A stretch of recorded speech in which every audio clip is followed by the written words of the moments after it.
Ms. Maxwell, were you a close friend and confidant of Jeffrey Epstein?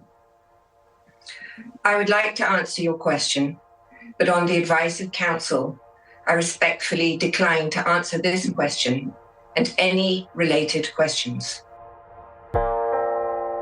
Ghislaine Maxwell declined to answer questions from lawmakers yesterday. That's where we're starting the 7 from the Washington Post. I'm Hannah Jewell. It's Tuesday, February 10th. Let's get you caught up with today's 7 stories. Ghislaine Maxwell is the longtime associate of the late sex offender Jeffrey Epstein. She was convicted on sex trafficking charges in 2021 and is serving a 20-year prison sentence in Texas. She appeared via video conference yesterday for a deposition before the House Oversight Committee. Lawmakers wanted to question her about Epstein's crimes and potential co-conspirators. But as you heard at the top of the show, in a video of the deposition shared by the Oversight Committee, Maxwell wouldn't talk. Ms. Maxwell, did you at any time play any role in Jeffrey Epstein's activities involving the recruitment, grooming, or trafficking of young women or girls? I invoke my Fifth Amendment right to silence. Maxwell's lawyer said she will talk if she is first granted clemency by President Donald Trump. Maxwell and her lawyer have been openly lobbying for Trump to end her prison term.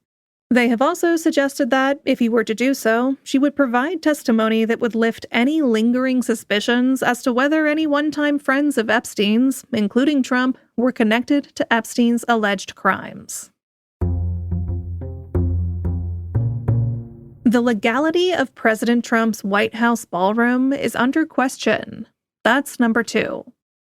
A federal judge is expected to soon rule on whether Trump's planned $400 million White House ballroom project can go ahead. The judge is zeroing in on whether Trump's plan to rely on private donations allows it to bypass congressional approval. Trump has argued that the approach spares taxpayers the expense. But the dispute has instead highlighted a lack of transparency over how the project is being financed. The judge has questioned an arrangement that relies on donations from corporations funneled through a nonprofit intermediary. The judge has said he could rule on a challenge to the ballroom project as soon as this month.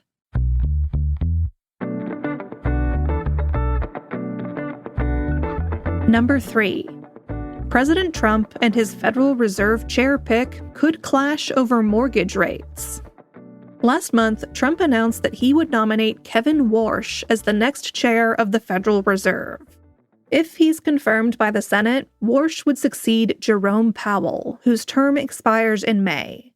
The Fed's decisions are meant to be independent of the executive, but Powell has been under constant attack by Trump for not lowering interest rates as aggressively as the president would like. Trump's relationship with Warsh, though, might not be entirely smooth either. Trump has repeatedly said he wants to see mortgage rates fall. But Warsh has spent years criticizing the central bank's enormous bond portfolio. Any push to significantly shrink it could push mortgage rates higher. That's not what Trump wants. So there could be a fight between Trump's political priorities and the policies embraced by Warsh. Number 4. Top Homeland Security officials will face questions from Congress today. Officials, including the acting director of ICE, are set to testify this morning before the House Committee on Homeland Security. It will be the first time the heads of ICE and Customs and Border Protection have appeared since the start of President Trump's second term. And it will be the first congressional oversight hearing since 2 U.S. citizens, Alex Preddy and Renee Good, were shot and killed by federal immigration personnel in Minneapolis last month. DHS is facing growing scrutiny over its immigration enforcement tactics, and the department's funding is being negotiated in Congress right now. Democrats are pushing for new restrictions on federal immigration authorities. Climate change could turn Iceland into a glacier. That's our 5th story. Human-caused climate change is causing the planet to warm. But at some point in the next 100 years, it could be a very different story in Northern Europe. That's because of an ocean current known as the Atlantic Meridional Overturning Circulation, or AMOC. Several recent studies have suggested it is more vulnerable to breakdown than scientists had long believed. The current carries heat northward from the tropics. Without it, Northern Europe could become significantly colder, with Iceland at the center of a deep freeze. Climate modeling shows Icelandic winter extremes plunging to an unprecedented minus 50 degrees Fahrenheit. Sea ice could surround the country for the first time since it was settled by Vikings. In October, the Icelandic government classified the AMOC collapse as a national security risk. Number 6. Olympic figure skating is getting harder. 20 years ago, a quadruple jump was a rare feat among male Olympic skaters. Today, the question is no longer if a skater will land a quad, but how many times. The last gold medalist to win without a quadruple jump in his program was in 2010.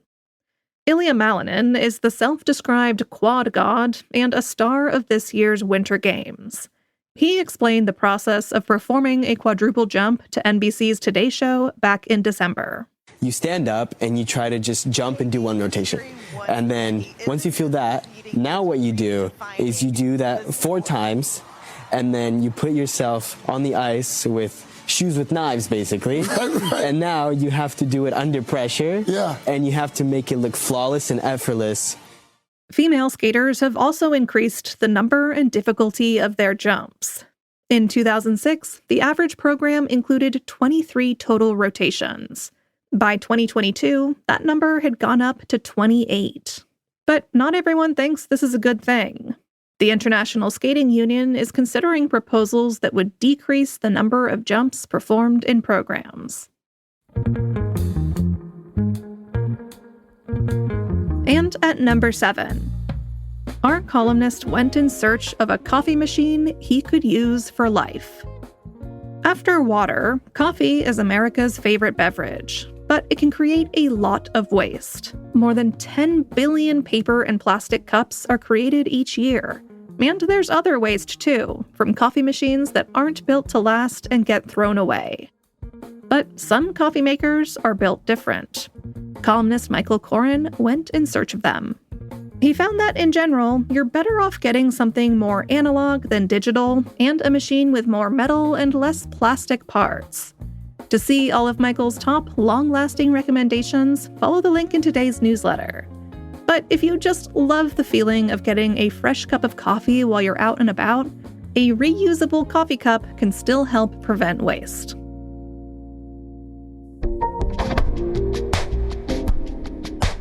All right, you're all caught up. If you like this podcast, the very best way you can support our work is with a subscription to The Washington Post. Right now, you can get a core subscription for just $4 every 4 weeks for the first 6 months. After that, it renews at $14 every 4 weeks, and you can cancel anytime. Subscribe to The Post by going to washingtonpost.com/subscribe. I'm Hannah Jewell. I'll meet you back here tomorrow.